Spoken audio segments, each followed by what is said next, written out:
today's meditation, we are reading from the book of Judges, chapter 20, verses 8 to 14. And all the people arose as one man, saying, none of us will go to his tent, and none of us will return to his house. But now this is what we will do to Gibeah. We will go up against him by lot, and we will take 10 men of 100 throughout all the tribe of Israel, and 100 of 1,000, and 1,000 of 10,000, to bring provisions for the people, that when they come, they may repay Gibeah of Benjamin for all the outrage that they have committed in Israel. So all the men of Israel gathered against the city, united as one man.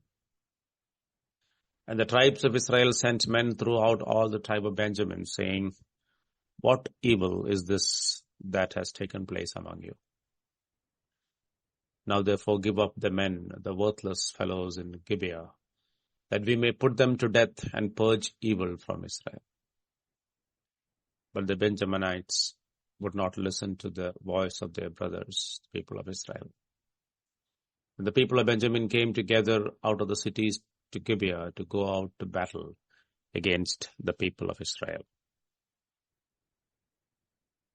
The events in the last 5 chapters of Judges happened in the first half of the period covered by this book.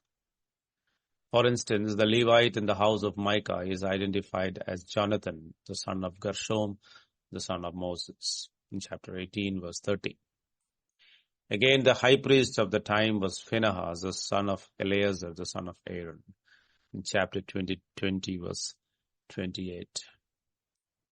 The incident throws light on the rapidity with which the people departed from the Lord after the passing of Joshua and the elders of that time. The idolatry and violence of the Danites in chapter 17 and 18. And the arrogant cruelty of the Benjaminites in chapter 19 and 21 reveal Israel's disconnect with their Lord God. The final 3 chapters of the book describe a very distressing series of events in Israel's history. The concubine of a Levite became unfaithful to him and went away to her father's house at Bethlehem in Judah, staying there for 4 months. The Levite eventually journeyed there to bring her back. Halting on the way back at Gibeah, a town in Benjamin, nobody offered him hospitality. Finally, an elderly citizen, originally from the hill country of Ephraim, just as he himself was, took him into his own house overnight, rather than allow him to stay in the street. The reason for this became obvious when some of the lower elements of the town attacked the house to do violence to him. This clearly shows how deep the malignant and polluted Canaanite culture had seeped into the people of God. The host tried to protect the Levite, but the men would not listen to him. It was the concubine who became their victim, for her husband pushed her out to them. After they had abused her all night, she came back and collapsed at the doorstep at dawn. When the Levite, eager to escape from this dangerous place, opened the door and found her there in the morning, all he said was, "Get up, let us be going." How far the Levite had fallen. He was on his way back to Shiloh to worship the Lord. Yet he overstayed at his father-in-law's place, not out of necessity, but to party. Starting their journey so late, they were caught in a strange town at nightfall. Instead of honoring and protecting his concubine, even at the cost of his life, he sacrificed her to the lustful mob to protect himself. Neither he nor his host saw a woman as being made like them in the image of God, but as much lower creations destined to be at their disposal. His savage plea to the Israelites for justice by sending his concubine's dishonored body piece by piece throughout the land reflects his inner character, one totally out of tune with God. Secondly, the worthless people at Gibeah sinned against their own brother and family. Instead of doing justice on them, the tribe of Benjamin was determined to protect them. They had false ideas of tribal loyalty, even when opposed to the commands of God. The ensuing battle took a heavy toll on both sides before the Israelites finally won, leaving only 600 men of Benjamin alive. The tribe was threatened with extinction. Though external attack could not reduce their numbers, the consequences of sin almost wiped out a tribe from within. Yet the victory was not without heavy loss to Israel too, for they too were sinners against the Lord and not worthy to judge their brothers. In the final chapter, we see the Israelites mourn over Benjamin, and they sought to save this tribe from extinction by the use of loopholes in the law. They had said, "One tribe is cut off from Israel this day. What shall we do for wives for those who are left, since we have sworn by the Lord that we will not give any of our daughters for wives?"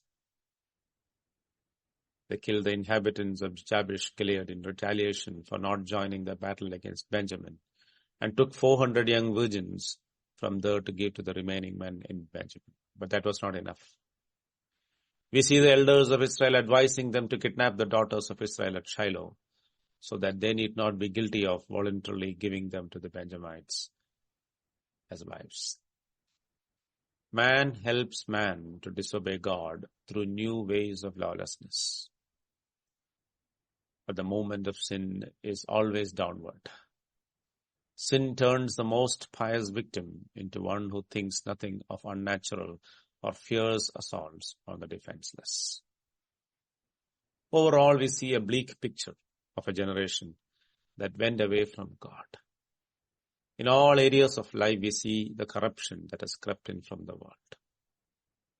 Providence allows Benjamin to resist justice only to his near total fall.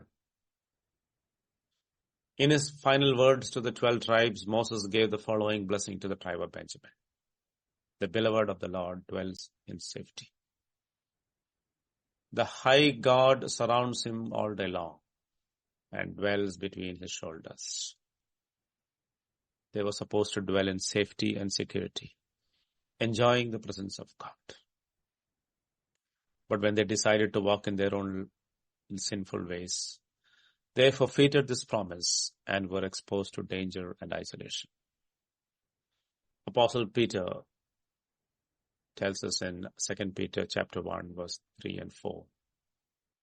His divine power has granted to us all things that pertain to life and godliness through the knowledge of him who called us to his own glory and excellence, by which he has granted to us his precious and very great promises, so that through them you may become partakers of the divine nature, having escaped from the corruption that is in the world because of sinful desire.